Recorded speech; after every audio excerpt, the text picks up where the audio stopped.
Well, welcome again to another podcast, Down to Earth, but Heavenly Minded. I'm your host, Irvish. And today we'll continue on with our reading in the Inner Chamber and the Inner Life by Andrew Murray. And today our chapter title is Holidays, and our chapter is 24. With that said, let us just continue on. If the master of the house had known in what hour the thief was coming, he would have watched and not left the house to be broken through. Luke 12:39. Well, in the address on education, Edward Thrain said, "The mighty leisure hours with their occupations are all-powerful. The mighty question of leisure hours ought to be the most important question of all, since it affects the characters most. Leisure hours are the hinge on which true education turns. This, a great master in the science of education, has seen that noble character and truth of being comes first, and then after that, as second, the training of skill and strength. He has seen, too, that while a teacher can do much in word and deed, by high belief and true work, to stimulate and to guide every boy, has to work out his own character. And because it is in the leisure hours, when free from constant and observation, that a boy shows what is really uppermost within him, that he spoke of the leisure hours as all-important and all-powerful, the hinge on which true education turns. Well, in religion, this is an intensely true. Thousands of students have felt it without knowing how to express or explain it. A college or a school, their morning watch has had its place in their timetable. The whole mind is braced up to regular and systematic work, and the time of devotion is a duty kept as that for the class of private study. You know, when the time of relaxation comes, and one is free to do exactly as one likes, many a one finds that the morning watch and the fellowship with God has not become so natural, such a necessity of the spiritual life, and such joy that is observant could not interfere with our holiday pleasure. The holiday becomes the test of character, the proof of how far one could say with Job, "I have esteemed thy words of thy mouth more than my necessity for food." The question of leisure hours is indeed all important. In them I turn freely and naturally to what I love most. In them I prove the increase, the power to hold what I have. A teacher in a large school in America is reported to have said, "The greatest difficulty with which we have to contend is the summer vacation. Just when we have brought the boys up to a good point of discipline, and he responds to the best ideas, we lose him.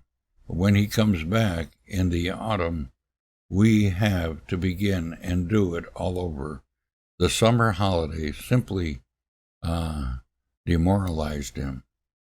The statement referring to ordinary students and duty is strong within certain limits. It is no less applicable to the religious life.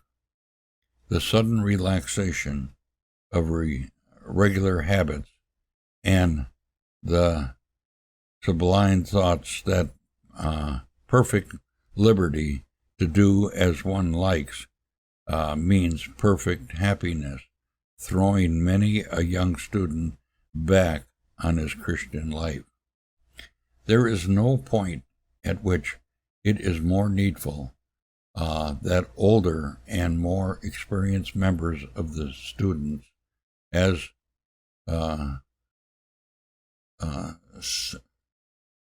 society should make or should help guard their young members, that the attainment of months may be lost by the neglect of weeks. We know not what hour our thief comes. The spirit of the morning watch means unceasing vigilance all the day and every day. There are various aspects in which the danger and safety from it may be put before the student. With the holidays, we are set free from the school laws under which we lived during the stay there. But they are other laws, laws of morality, laws of health, from which there is no relaxation. Let the student be warned that the call of daily following fellowship with God belongs not to the former, but to the latter class. As much as he needs every day during the holidays to eat and breathe, he needs every day to eat in the bread and breathe the air of heaven.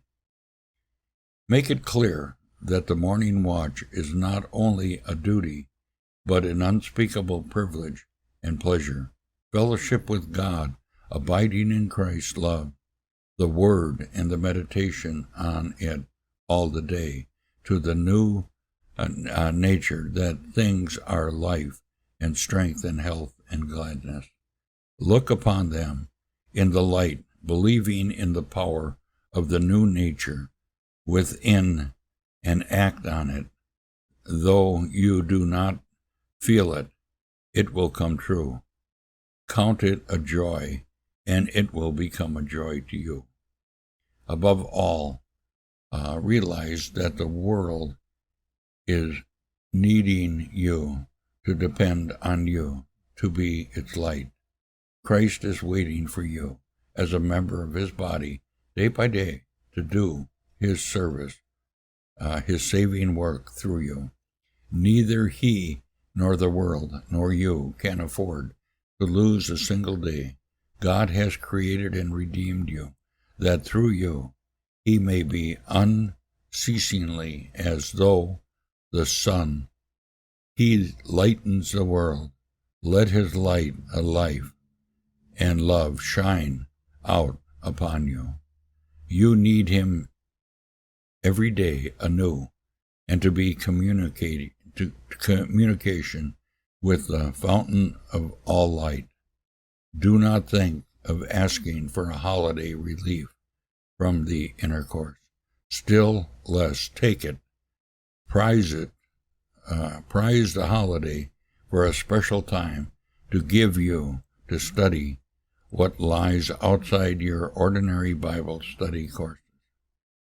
Prize your holidays for a special opportunity of more fellowship with the Father and the Son, instead of it becoming a snare, instead of all your energy being exhausted in just being kept from losing ground.